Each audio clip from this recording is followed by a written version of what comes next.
Good evening.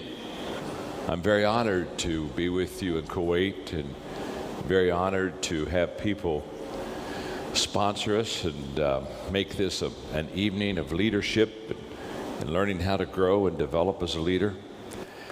And I'm just looking forward to our time together. And if it's okay, while I teach, I'll sit. And the reason that I like to sit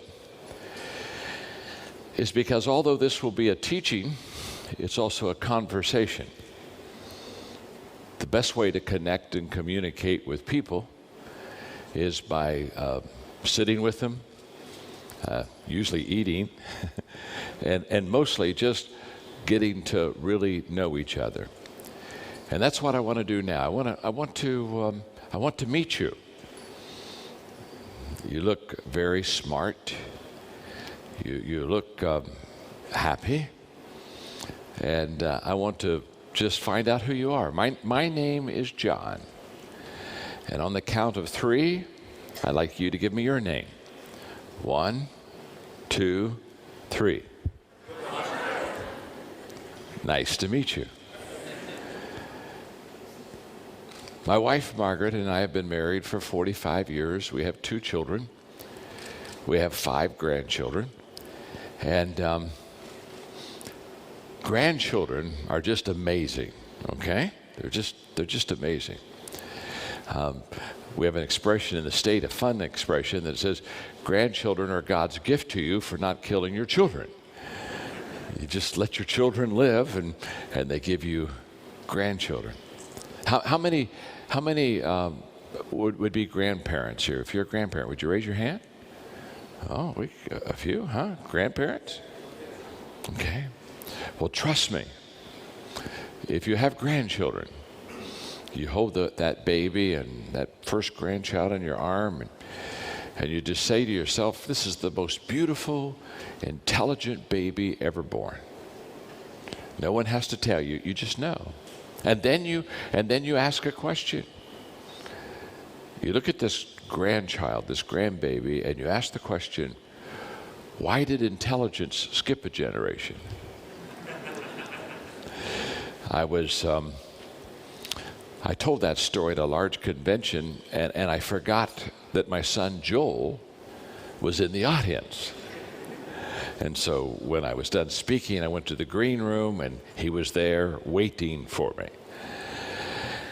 And when I saw him, I said, now, Joel, I was just kidding, a joke about intelligence skipping a generation. He said, it's okay, Dad, it's okay. In fact, he said, I think you're right. I said, you do?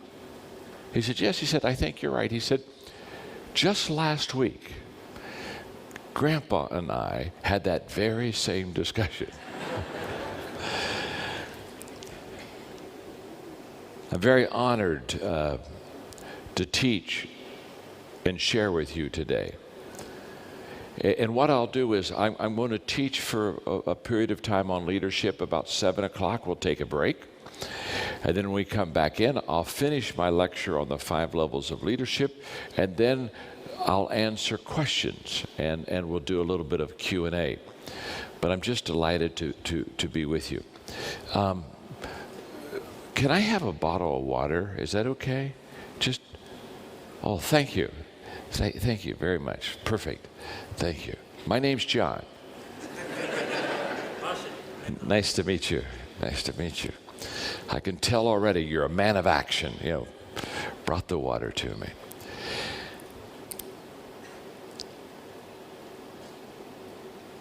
Leadership is the love of my life, and it's my passion. And it's the love of my life, and it's my passion because I know what happens when people learn to lead well, when people learn to lead better. I see total life change happen in people's lives, in the communities, in their companies. I know that I'm speaking mainly to bankers. And I understand banking pretty well. My brother and I own some banks in the States. And when people learn to lead, it's amazing how more effective they become. So I'm ready to teach, and are you ready to learn? Are you ready? Look at your neighbor, the person you're seated beside, and say to them, you're going to learn something. Go ahead and tell them that.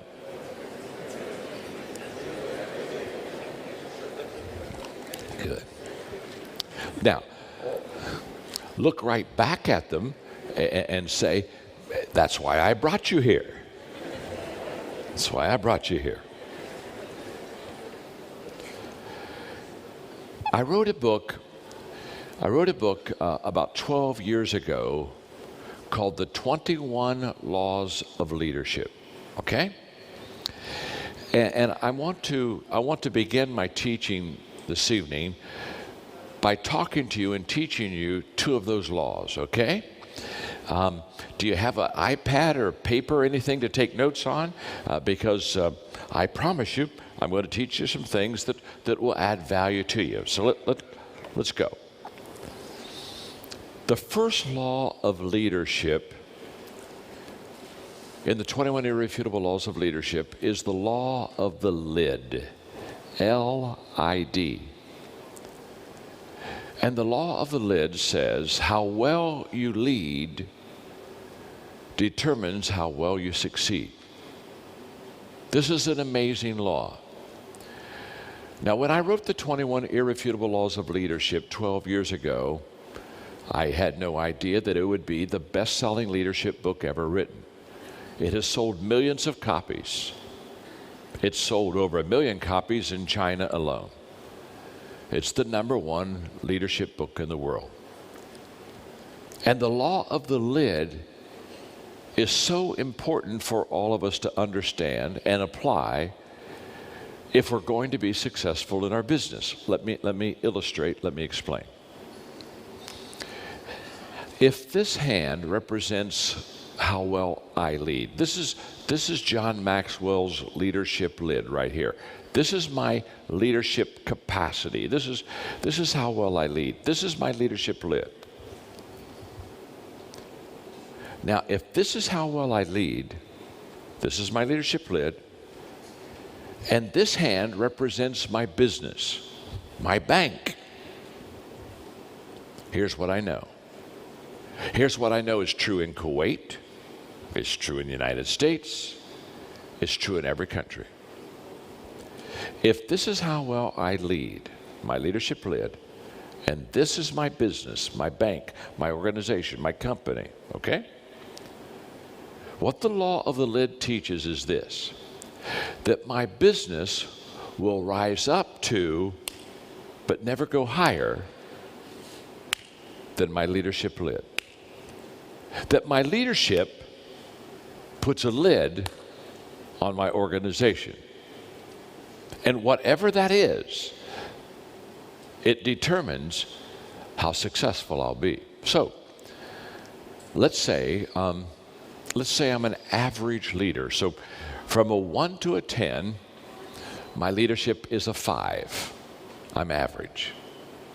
If my leadership lid is a 5, that's how well John Maxwell leads, then what that means is my business will be a 4. It won't rise any higher. It will not become a 6 or a 7 or an 8. No. My business cannot rise any higher than my ability to lead people.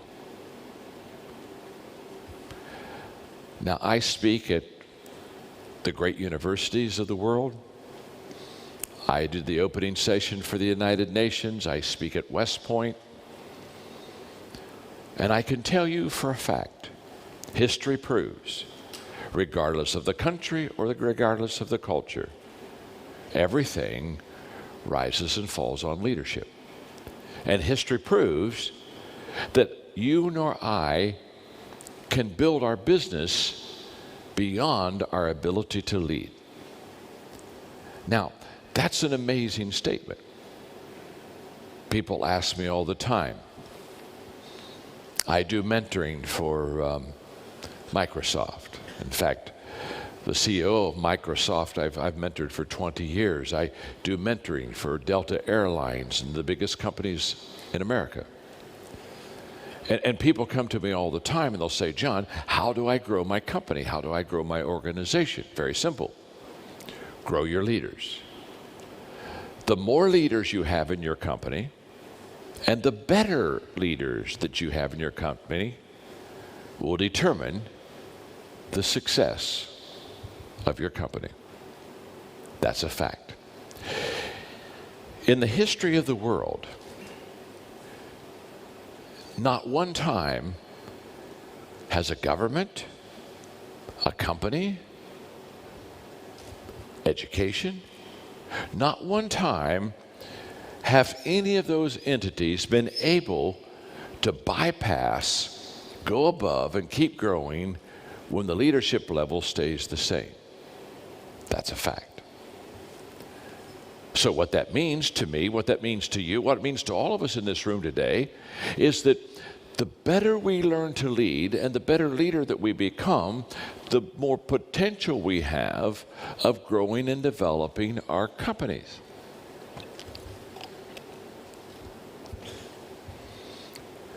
When I do question and answer, one of the most popular questions people ask me is somebody will raise their hand and they'll say, John, are leaders born? And whenever they ask me, are leaders born, I always give them the same answer. Of course they are. Think about that question. I've never met an unborn leader. Don't particularly want to either, thank you very much. You see, when they ask, are leaders born, they're not asking like, were they born? What they're asking is, are there some people when they're born, they have kind of a natural leadership ability, and so they go to the front of the line, and some people don't have that ability, so they go to the back of the line. And the great news that I want to share with you today is that there are people that have leadership tendencies and leanings. That's a fact. But that every person can learn to lead. Leadership can be taught. Leadership can be learned. And I know that. I have the largest leadership training organization in the world. We have trained leaders in every nation, and we've trained 6 million leaders. In fact, it was my privilege before I came up to speak this evening to meet a wonderful young lady who has just been trained in our coaching company, the John Maxwell team. We have coaches around the world that we train to speak and to lead and teach. And so when it comes to equipping and training, I understand it very well. And you and I can learn to lead. So I want you to look at your neighbor, the person you're seated beside, and say to them with a smile, even you can learn to lead. Go ahead and tell them that. Even you.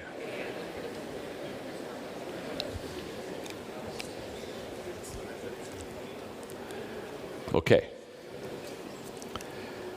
So if my leadership lid from a 1 to a 10 is a 5, I'm average, okay? From a 1 to a 10, it's a 5. If that's my leadership lid, that means my organization or my company is a 4. And it cannot go any higher unless I increase and raise my leadership lid. And I can do that. In other words, it's possible to take your leadership lid from a 5 to a 6, to a 7. Maybe you couldn't get to an 8. Now, the moment that you and I raise our leadership lid, we now have growth for our company to go from a 4 to a 5 to a 6 to a 7.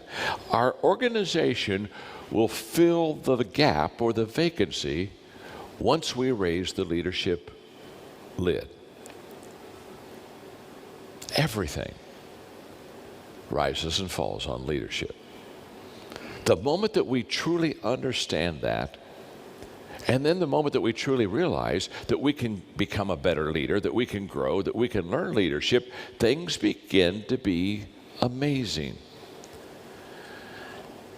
When I was in my late 20s, I heard a speaker say one time that if you'll spend 1 hour a day, every day, for 5 years on a specific subject, in 5 years, you could become an expert on that subject. And I can remember saying to myself, I'm going to do that. I'm going to spend an hour every day learning leadership, talking to the leaders, reading leadership books, going to leadership forums like this.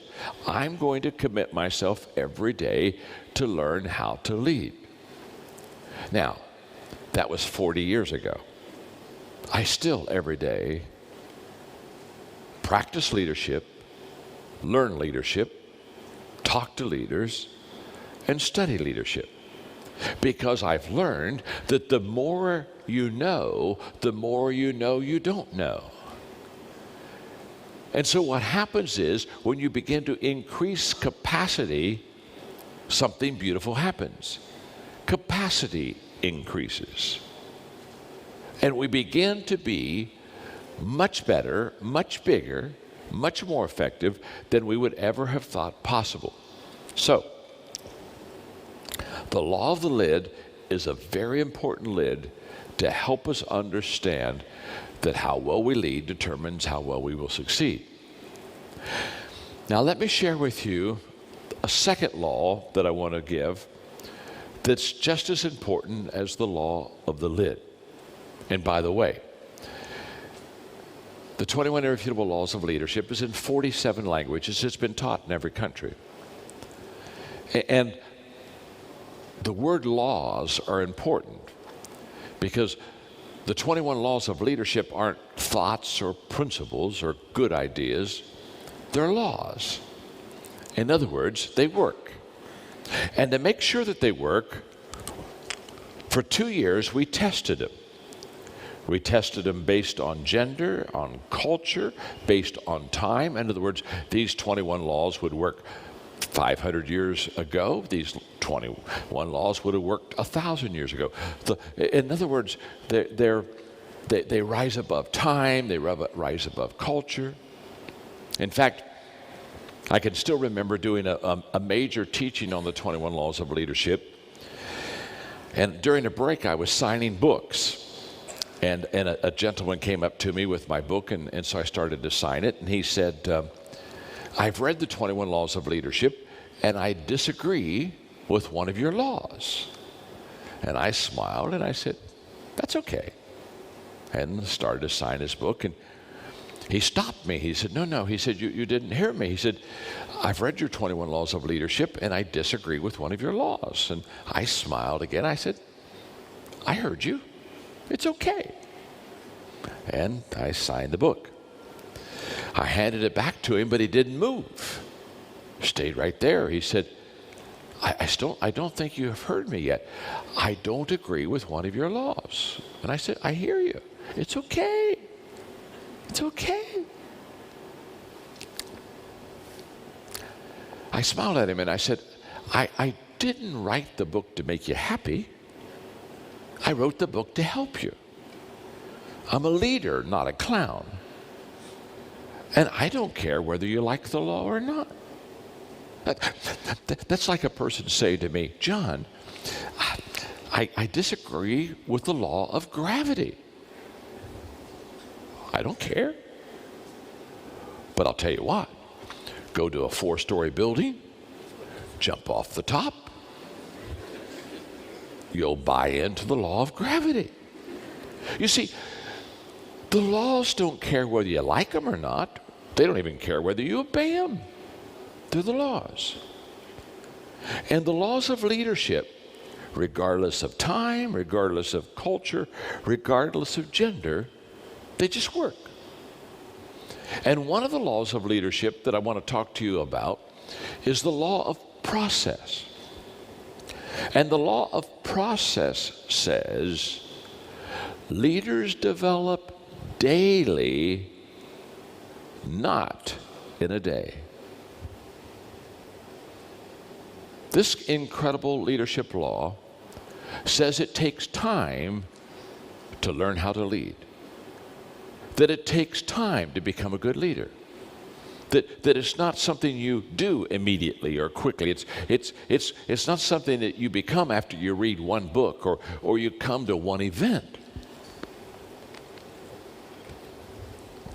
Often people will come to hear me speak on leadership, and they'll come up to me and they'll shake my hand. They'll say, "I'm so excited.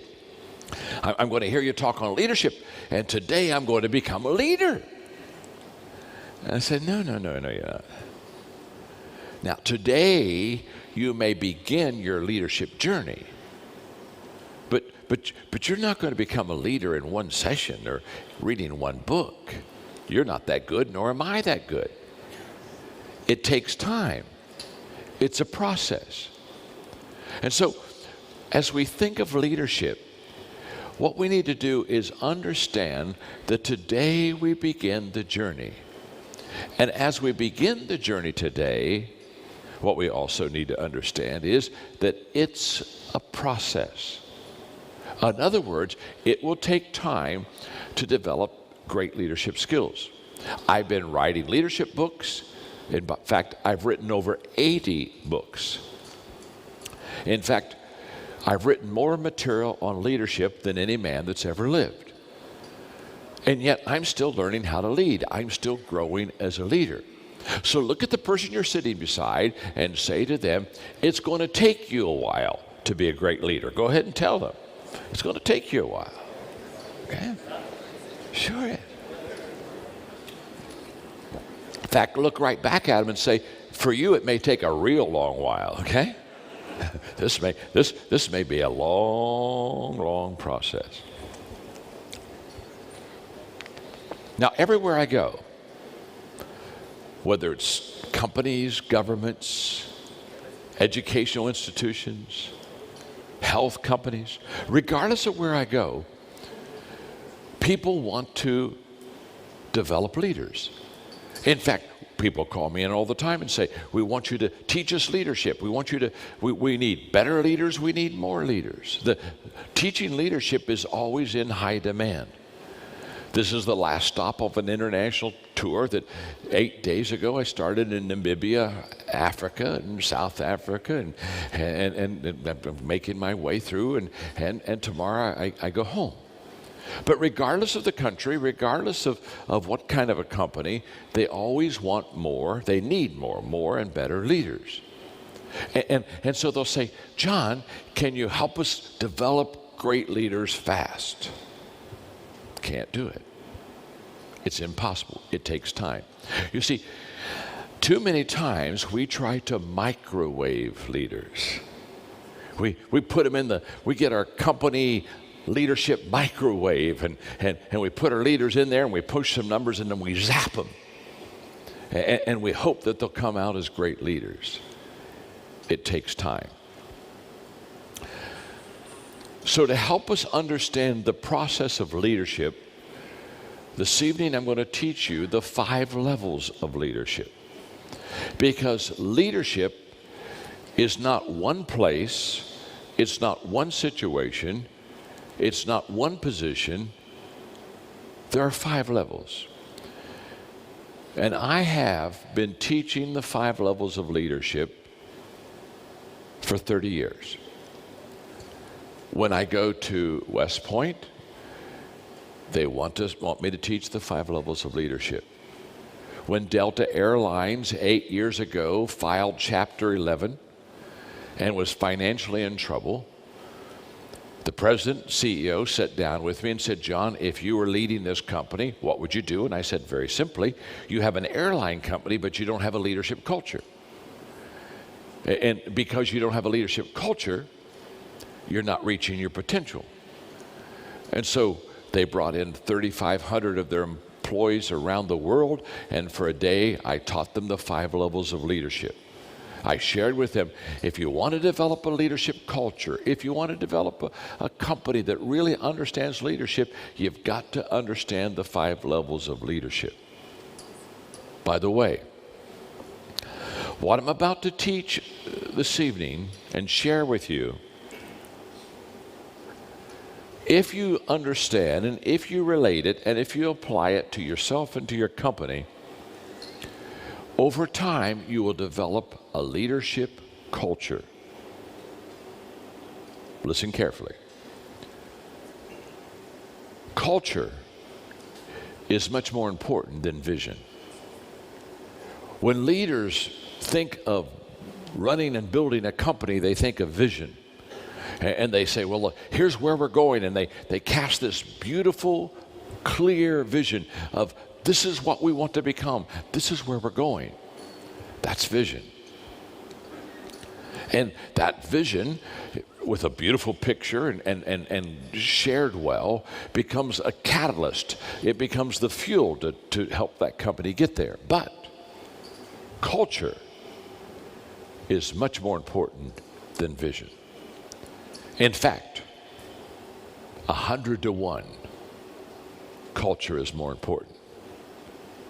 Because culture is behavior. Culture isn't what we see, that's vision. Culture is what we do. And what we do and how we behave determines where we're going to go and what we're going to accomplish. And what I'm going to share with you with the 5 levels of leadership is a process of understanding how leadership works, and it's also helpful in developing a leadership culture for your banks, for your company, for your organization, for whatever you're leading. So, let's look at the 5 levels and let's begin, okay? Now, the 5 levels of leadership, you can see here that we're going to begin in a moment with the lowest level, which is the position level. And we'll move from the position to the permission to the production to people development and finally to level 5, the top level, the pinnacle level. But we're going to begin with where we all start. The lowest level, the first level of leadership, and that is the position level of leadership. Now, at the position level of leadership, people follow us because they have to. So at this level, the key word is rights. We have certain rights when we are a positional leader, and because of those privileges and rights, people follow us because they have to.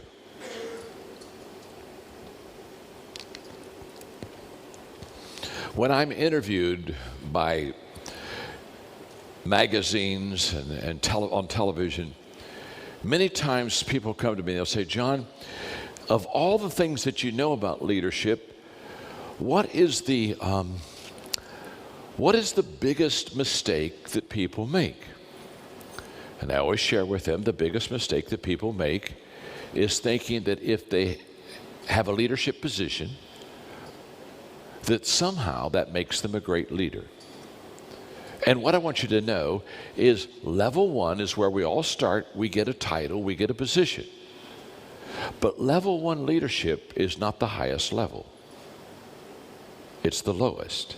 Again, when I go to West Point, the generals ask me to speak to all of the officers and all of the cadets on the 5 levels. And when they introduce me, the first thing they tell all those people, all those soldiers, all those cadets, the first thing they tell them is, John's going to teach you something totally different than what you believe.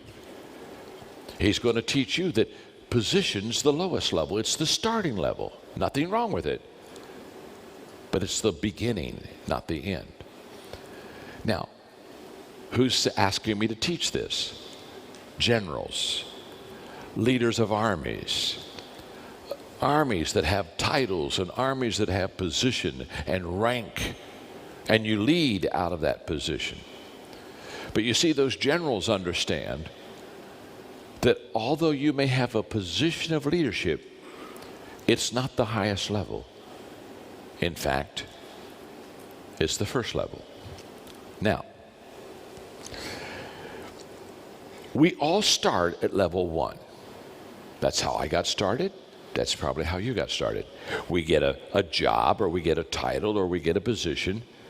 And basically, because we have that title or position, we get to lead.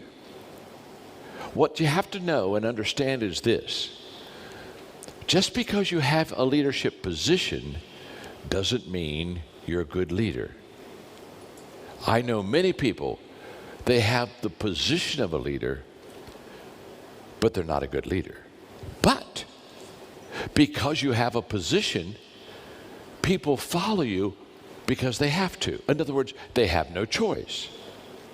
Now, if people follow you and they have no choice, it's not because you're a good leader, it's because they have no choice. I have to follow them. That's how I get my paycheck. That's how I keep my job. You never know if you're a good leader if the people that are following you have no choice. The position doesn't make the leader. The leader makes the position. And the number one challenge in my organization that trains around the world, the number one challenge we have is to go from country to country and culture to culture and help people see that yes, you can lead out of position, but it doesn't make you a good leader. If people have to follow you, you don't know if you're a good leader or not. So let's think about this for a little bit. I have people come to me and they'll say, John, I'm so excited. I became a leader last week. And as soon as they tell me they became a leader last week, I know that they don't understand leadership. They didn't become a leader last week. Last week, they got a leadership position.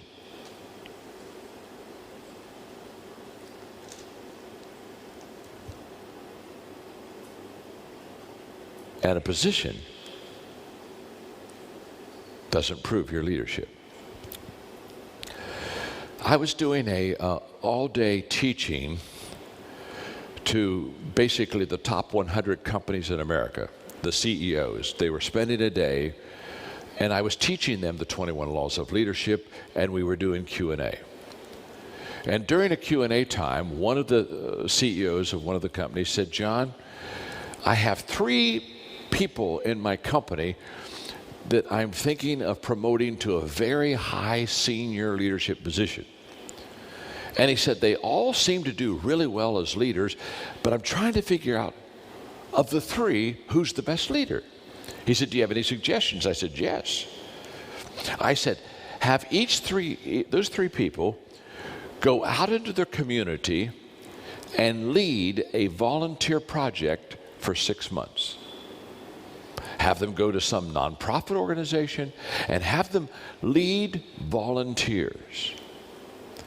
And I said, in 6 months, you'll find out who your best leader is. Because here's what happens. When people don't have to follow you, you don't have title, you don't have position, you don't have rank. When people don't have to follow you, but want to follow you, now you're a good leader. And you never know if you're a good leader if you stay at level 1. What you know is people have to follow you. So Are people behind you? Yes. Are people doing what you said? Yes. Are people doing what you requested? Yes, yes, yes, yes, yes. Means nothing. They have no choice. That's not leadership. Leadership is the ability to influence people to follow you because you're a good leader. And the best leaders, people follow them not because they have to, they follow them because they want to. And there's a big difference between those two. Sometimes when I'm with a company, with executives, I'll look at them and I'll ask them this question. What's the one thing that you would change to make your company better? And I give them about 3 minutes, and they'll start writing things that they would do to make their company better. And then we'll talk about it. We'll just sit around a table and I'll listen to them. Here's what's interesting. When I ask the question, what would you do to make your company better? Only about 4% of the people respond correctly. 96% of them say good things, but not the most important thing. You see, when I ask, what would you do to make your company better, they'll say things like, well, I wish our people worked harder, or I wish they were more disciplined, or I wish they had a better attitude, or I wish they were a better team player. And they give me all those good things, but they miss the whole point. You see, if you want your company to be better, the first thing you do is not work on the people that you lead. You work on yourself. Very seldom do people say, if my company is going to get better, I have to get better. People ask me all the time, they'll say, John, what's your greatest leadership challenge? My greatest leadership challenge is leading me. That's my biggest challenge. It's not leading you. It's leading me. Because here's what I know. The leadership lit tells me that my people will only go as high as I can go. And whatever my leadership lit is, that's going to hold them all back. So instead of trying to fix down here, I got to fix this. And if I can get me better, and if I can grow, then my people can grow.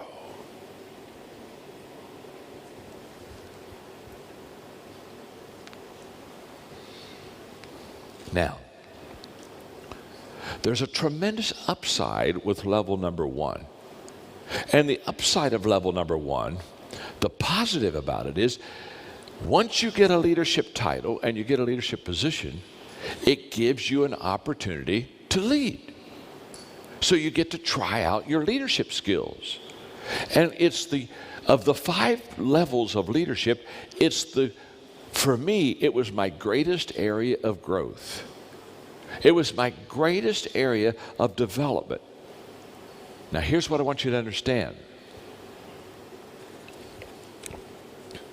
If you think that leadership is position and title, you won't grow. I wrote a book in 1994. It's the second best-selling leadership book ever written, millions of copies, called Developing the Leader Within You.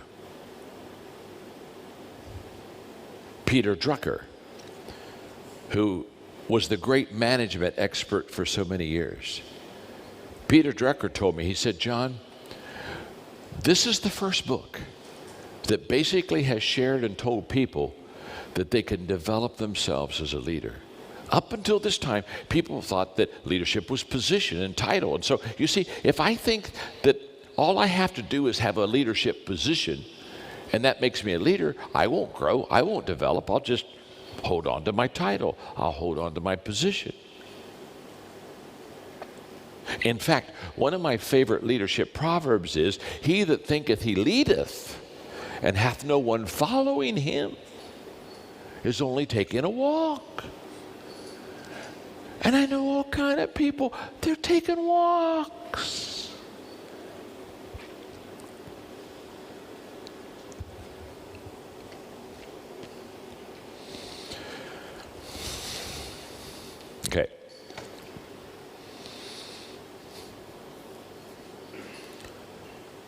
If you're just a positional leader, there is a major negative.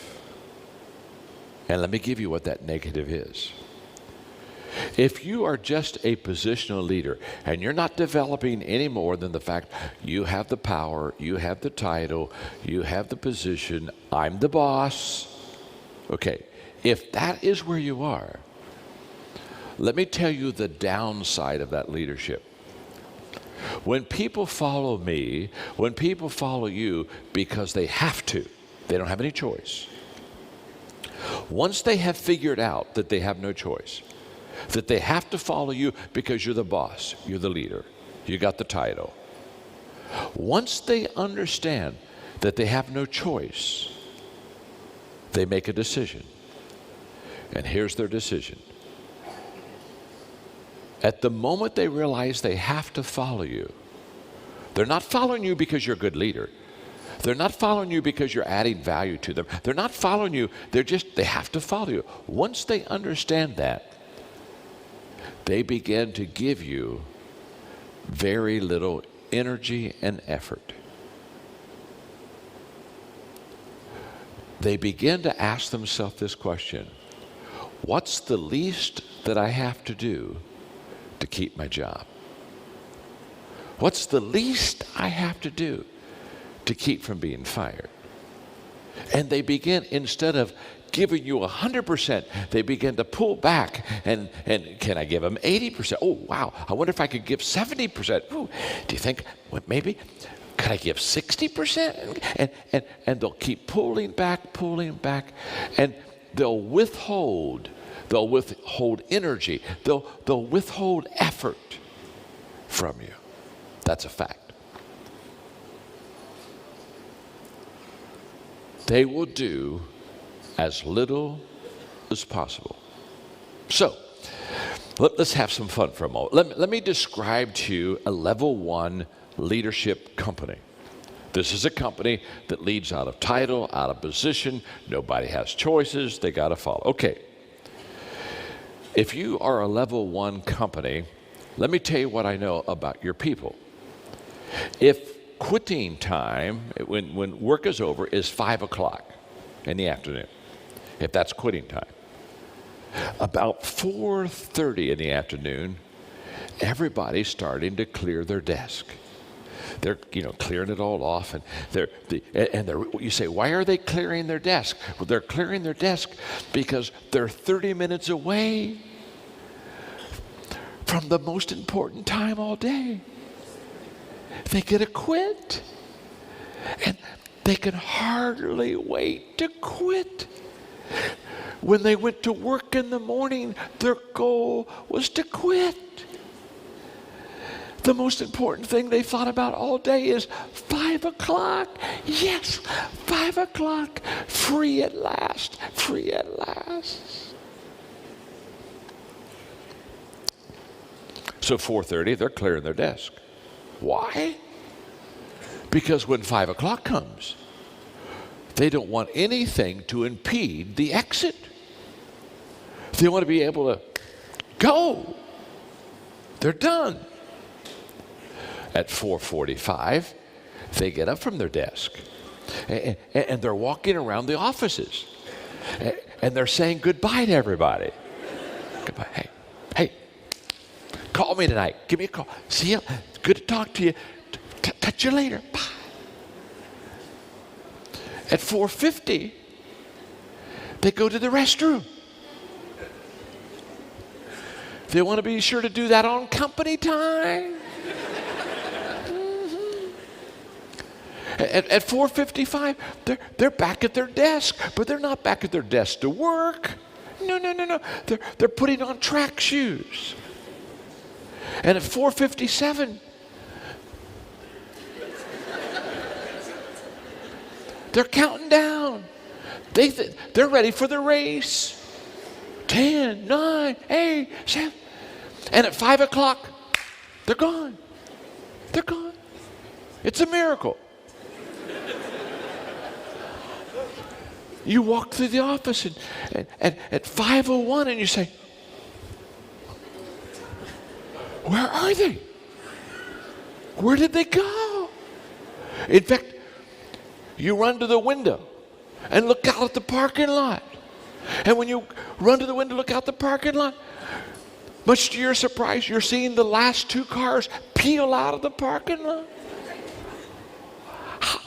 How did they get out of the parking lot so fast? When they came in the morning, they took their cars and backed them into the space so they could be ready for a fast getaway. Now, we're having a little fun, but here's reality. If people only follow you because they have to, they will never give you their best. That's a fact. And who can build a great company? Who can build a great organization when people hold back their effort and energy? Who can build a great organization if people aren't giving you their best time and their best minds and their best hands and their best... It's impossible to build a great organization. It's impossible to build a great country. It's impossible to build anything of greatness with a lack of effort. And at level number one, if people follow you because they have to, they're just giving you as little as possible. Now, here's the good news. The good news is you don't have to stay at level one. You can go to level two. It's a choice. What's beautiful about leadership is you can grow as much as you want to. You can go as high as you want to. You see, leadership is a verb, not a noun. If leadership was a noun, all you would have to do is have a title or a position. But it's a verb. It means action. It means influence. It means the ability to take people from one point to another. So let's talk about level number two for a moment. The second level of leadership, the first level is the position level. The second level is the permission level. And I call it the permission level because level number two is based upon relationships. Level number two basically says that now people follow you not because they have to, they follow you because they want to. And there is a world of difference between people following you and me because they have to follow us and people following us because they want to follow us. There's a world of difference between those two. In fact, as you go up each level of leadership in this process of growth, every time you go to another level, there is a major positive plus influence and outcome that happens to you because you went to the next level. At level number one, it's the lowest level. And by the way, this level, this position level here, it's a wonderful place to start. It's a terrible place to stay. And what happens is, leaders who think that leadership is position only, they stay right there. But to go from level one to level two, and have people follow you, not because they have to, but have people follow you because they want to, here's where the big plus is. Here's where the big win is. At level two, people give you their energy. At level two, people give you their time. At level two, people begin to give you their heart. If you want 100% out of people, you have to have a connection with them. You have to have a relationship with them. 40 years ago, I made a statement that's quoted all the time. People do not care how much you know until they know how much you care. And level 2 is a relationship where you as a leader begin to connect with the people. And relationships, that's the foundation of leadership. Why? Because true leadership is influence. Nothing more, nothing less. And how do you influence people? By connecting with them, by relating to them. Let me explain. If you're a positional leader, you think the people have to come to you. In fact, here's what positional leaders do and say all the time. There's an expression. Now, maybe it's not in Kuwait. I don't know. It's an expression around many countries of the world, but maybe not in Kuwait. In fact, I'll give you the expression, and then you tell me if it's said here. Okay? But there's an expression that is given to leaders and leadership often, and the expression is, "It's lonely at the top." Now, is that an expression that you get here? Maybe not. Okay. And it's kind of the picture of the leader up on top of the mountain, and all of his or her people are down at the bottom. And the leader's at the top, and he's looking down there and he's saying, "Oh my, look at them, oh, look at them, oh.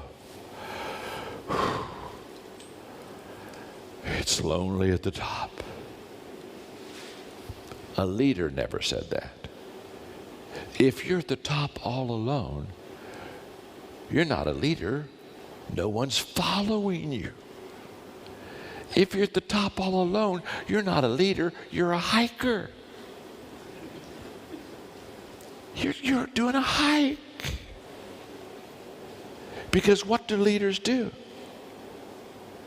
When leaders see their people, if they're a level 2 permission leader, they don't wait for their people to come up to them. They don't wait for their people to connect to them. You see, if you're a level 2 leader, what you do is you get off the top yourself. And you walk down to where the people are. And you walk slowly through the crowd. And you understand as a leader, you need to connect with the people. Why do you need to connect with the people? Because you can't take people where they need to go until you find out where they are. So the first leadership responsibility is not to say to all the people, "Come to me, come to me." No, the leader goes to the people and connects with them. And then that leader then only takes people to the top as they're ready. And so when I go back to the top this time, I'm taking people with me. I'm connecting with them. I'm relating with them. I'm bringing them with me. In fact, leaders never cross the finish line first. If you want speed, don't lead. Just run by yourself. But leaders, they're known by the fact they take people with them. So when leaders cross the finish line, they bring people with them. They never say, "I crossed the finish line." They said, "We crossed the finish line."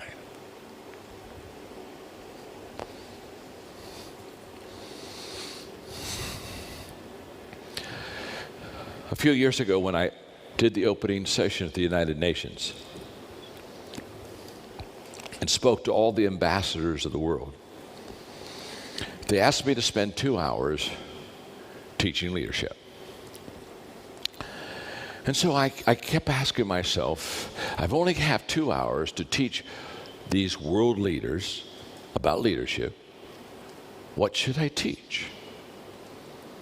And so I went to New York City, and in that opening session, I shared with them what I'm going to share with you right now. I looked at all these leaders around the world, all the different countries, all the different cultures, and I said, let me say something. Wherever you lead and wherever you're from, when people follow you, they ask 3 questions. And these three questions are what I call the followers' questions.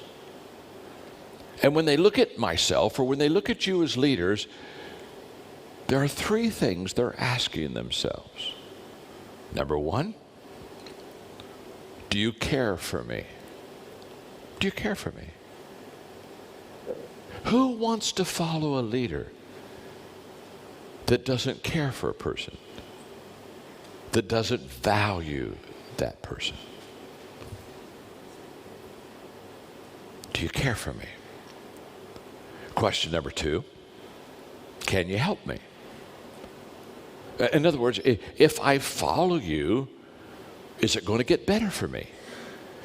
Am I going to go to a higher level, or am I going to be able to do things I can't do? If I follow you, can you help me? Can you help me?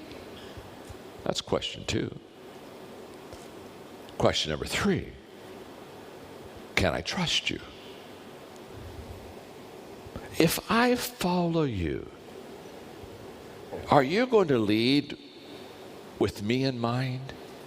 Are you going to lead with my interest in mind? Can I trust you? Or are you going to manipulate me? Are you going to use me for your personal advantage? Three questions. Do you care for me? That talks about a leader's compassion. Can you help me? That talks about a leader's competence. Can I trust you? That's all about the character of the leader. Isn't it interesting? Of those three questions, two of the three are all about level number two in leadership, relationships. Do you care for me? That's a relationship. Can I trust you? That's a relationship. Two of the three questions that followers ask leaders are all about level number two. So here's the question. How do we become an effective level two leader? Now, what I want to do is I want to, this evening, on levels 2, 3, and 4, I want to give you three things that if you do at these levels, it'll help you become effective at that level, okay? So this gets real practical, okay? Okay. And by the way, my name's John, and I'm your friend, okay? So look at your neighbor and say, John's your friend. Go ahead and tell them that. John's your friend, okay? I'm going to help you. At level number 2, this relationship level, to be successful, you need to do three things well. Number 1 is listen. Listen. Level 2 leaders that are successful listen well. You say, wait a minute, John. I thought you were going to teach leadership. That's what I'm teaching.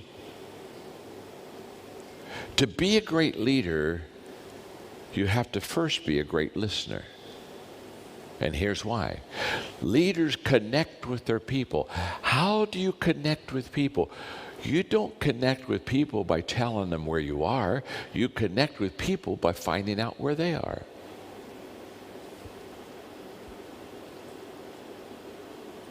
In fact, leaders at level number 2, here's what they do. They listen, they learn, and then they lead. They listen, they learn, and they lead. They listen, they learn, and they lead. They listen, they learn, and they lead. They listen, they learn, and they lead.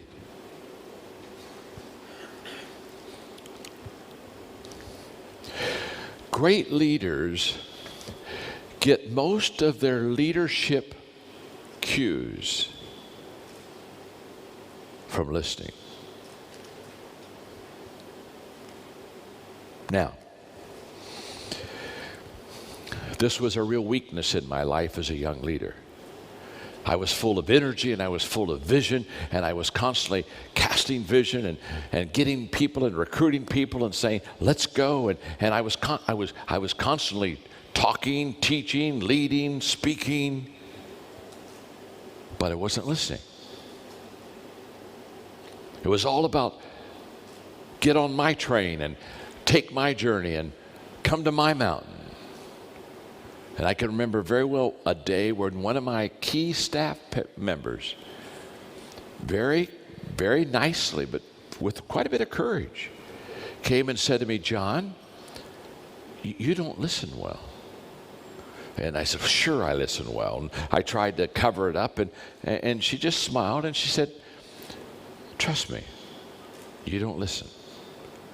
In fact, I went home to my wife, Margaret, and I said, hey, one of my staff said I didn't listen. What do you think? She said, I think she's right. I don't think you listen very well. And all of a sudden, I saw a huge weakness in my leadership. You see, if you'll help people get what they want, they'll help you get what you want. But your first response is to help people get what they want. How do I know what you want? It's because I walk slowly through the crowd. It's because I listen. It's because I ask questions. I just wrote a book. It came out last October, and it's become a bestseller in America. It's called Good Leaders Ask Great Questions. And the whole book is about asking questions. I talk about the value of questions in the book. I talk about questions I ask myself as a leader. I talk about questions I ask my team. It's a book about questions. And what I've discovered is that before leaders lead, leaders listen. And they discover, they find out where their people are, and then they lead them. Because here's the difference between management and leadership. Management leads everyone the same. Management looks at people and says, I'm going to manage you the same. They don't take into consideration temperament, passion, dreams, motives. They just lead everybody the same. Leaders lead everyone differently, because leaders know that people are going to follow for different reasons. Leaders know this. And so the leader, before they can lead well, have to find the key. And questions are the key. Questions are the key that unlocks the door to opportunity in leadership. So at level number 2, one of the things that leaders do really well at level number 2 is those leaders listen. And they listen because they ask good questions. Now, so they listen well. Number 2, they observe. They watch their people. A lot of good, effective leadership and a lot of ways that you connect with people is by observation, just watching. And the reason that great leaders observe well is that they know that behavior tells you more about an individual than anything else. My mentor for many, many years, the greatest coach in American history, John Wooden, my leader, my mentor, for many, many years, would tell his ball players as a college coach, he'd say, don't tell me what you're going to do, show me what you're going to do. Just show me. I'm going to watch. I'm going to observe. And that's exactly what he did. In fact, he said, John, he was a basketball coach. He said, John, when my players came to college that I recruited, they began to shoot better. And I said, how is that, coach? He said, it's very simple. He said, on a basketball court, he said, for 2 weeks, I'd watch my players shoot around the court, around the basket. And he said, every player has a spot on the floor where they shoot better than the other place on the floor. And he said, I would just observe. I would just watch. And he said, Maybe after a couple of weeks, I would go up to a player and I say, I've been watching you for a couple of weeks. And he said, I'd take a piece of chalk and I would literally go down on that hardwood floor and I would draw a circle. And I would say, I've watched you now for a couple of weeks. This is where you shoot better than anywhere on the floor. And I want you to know that. Because as your coach now, I'm going to design plays to get you that shot. So in a game, you can get to your spot, we'll get you the ball, and you can shoot. Because the odds are the highest, you'll do well from this spot. And then he would tell his players, don't shoot anywhere else. You're not that good. In fact, if you shoot out of your position or out of your spot, look over at the bench, and I'm going to be saying, come over and sit beside me. You're not going to play anymore. Now, here's what leaders do.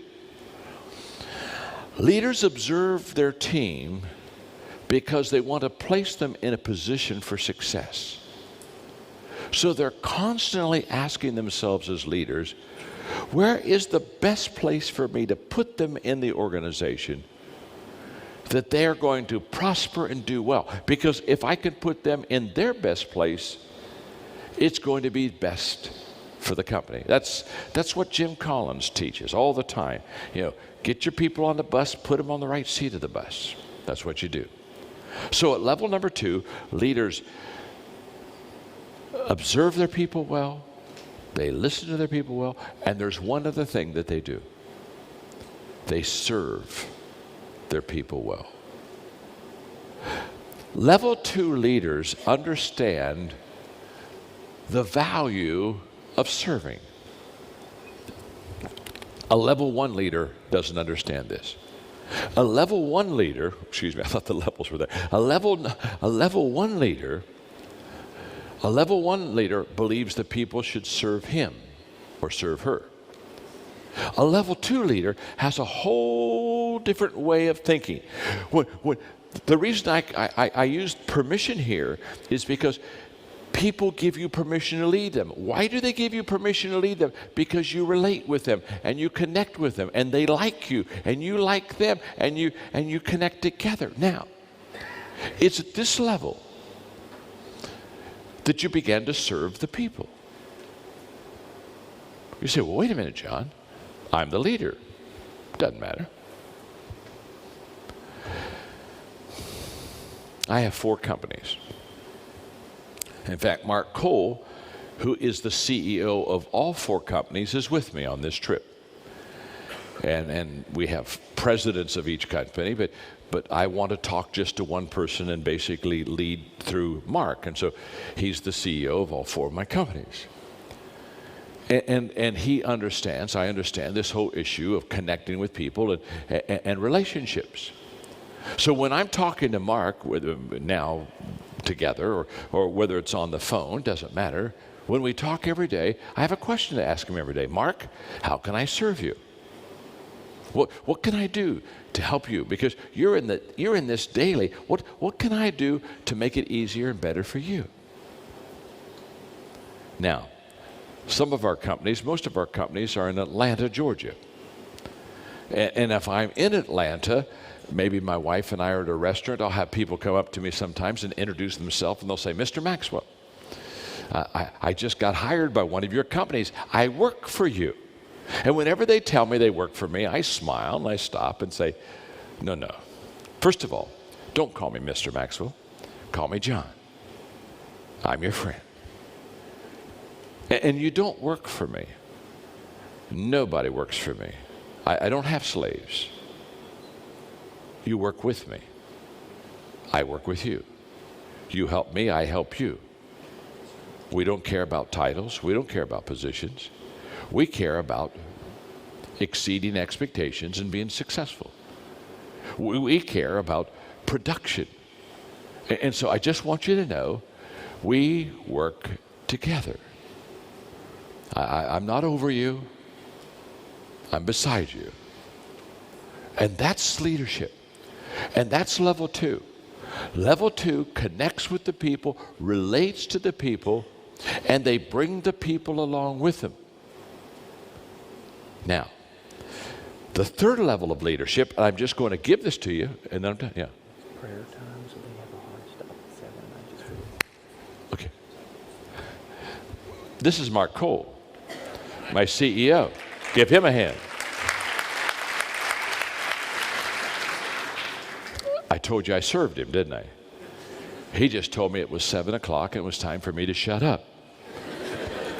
And so when you come back from the 7 o'clock break, I'll give you level number 3. Let me ask you a question. Are you learning something? Yes. Huh? Look at your neighbor and say, I'm learning something. Go ahead and tell them that. Look right back and say, not enough yet. Not enough yet. Okay, you're dismissed. We'll come back after the break, and I'll continue teaching. Thank you. You're a beautiful audience. Thank you very much.